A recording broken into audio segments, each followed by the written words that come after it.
दुनिया के सबसे ताकतवर देशों की सूची जारी कर दी गई है। ग्लोबल फायर पावर ने 2025 की सैन्य शक्तियों की रैंकिंग जारी की है। इस रैंकिंग में बताया गया है कि किस देश की सेना कितनी ताकतवर है। आपको बता दें कि ग्लोबल फायर पावर की इस रैंकिंग में 145 देशों को शामिल किया गया है। लिस्ट में पहले नंबर पर अमेरिका, दूसरे नंबर पर रूस और तीसरे नंबर पर चीन है। भारत ताकतवर सेनाओं की सूची में चौथे नंबर पर है, लेकिन यहाँ एक बहुत बड़ा खेल हुआ है। भारत भले ही चीन से पीछे हो, लेकिन भारतीय सेना के बारे में एक ऐसी बात कही गई है जो पूरे देश को हैरान कर देगी। इसके बारे में आपको आगे बताएंगे, लेकिन पहले इस रैंकिंग में पाकिस्तान और बांग्लादेश का नंबर भी देख लीजिए। पाकिस्तान इस साल टॉप 10 से भी बाहर हो गया है। पाकिस्तान को 12वां नंबर दिया गया है। मजे की बात देखिए कि पिछले साल पाकिस्तान 9वें नंबर पर था। इससे भी मजे वाली बात यह है कि पाकिस्तान लगातार चीन से हथियार खरीद रहा है, मगर नतीजा ये निकला कि पाकिस्तान को टॉप 10 से भी धक्के मारकर निकाल दिया गया है। एक रिपोर्ट में दावा किया गया है कि पाकिस्तान ने चीन से जितने भी हथियार खरीदे हैं वो ज्यादातर कबाड़ हैं।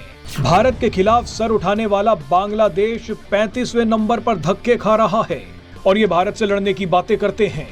चलिए पाकिस्तान और बांग्लादेश को छोड़ते हैं, इनको तो तालिबान और अरकान आर्मी ही निपटा देंगी, मगर बात भारत और चीन की करते हैं।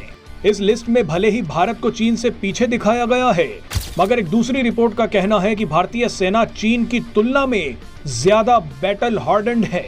बैटल हार्डन्ड का मतलब है कि भारतीय सेना को चीन से ज्यादा युद्ध लड़ने का कौशल और तजुर्बा है।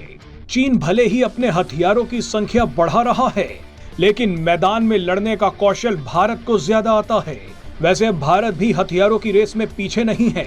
भारत ने तो अब खुद ही अपने हथियार बनाने शुरू कर दिए हैं। रिपोर्ट में आगे कहा गया कि भारत पिछले 20-25 सालों में कई छोटी बड़ी जंग लड़ चुका है।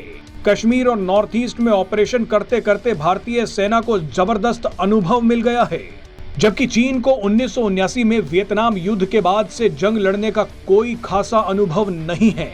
आपने लद्दाख में देखा होगा कि जब चीनी सैनिक भारतीय इलाके में दहाड़ते हुए घुसे थे, उसके तुरंत बाद ही बिलबिलाते हुए भाग भी गए। बहरहाल अब आपको भारत की एक ऐसी ताकत दिखाते हैं जिसने चीन के होश उड़ा दिए हैं।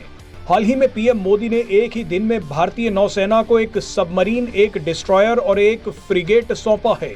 एक ही दिन में ऐसा तो अमेरिका, चीन और रूस ने भी नहीं किया। पीएम मोदी ने कहा कि अब हिंद महासागर में भारत की डोमिनेंस है। हिंद महासागर में किसी देश को अगर कोई परेशानी होती है तो वो भारत से मदद मांगता है। बहरहाल जाते जाते आपको ये भी बता दें कि एक सैन्य शक्ति होने के साथ साथ भारत अब एक इकोनॉमिक सुपर पावर भी बन रहा है। 2014 में भारत फ्रेजाइल 5 यानी 5 सबसे कमजोर अर्थव्यवस्थाओं में से एक था, लेकिन आज भारत विश्व की 5वीं सबसे बड़ी अर्थव्यवस्था बन गया है। आने वाले दिनों में भारत तीसरे नंबर पर आ जाएगा।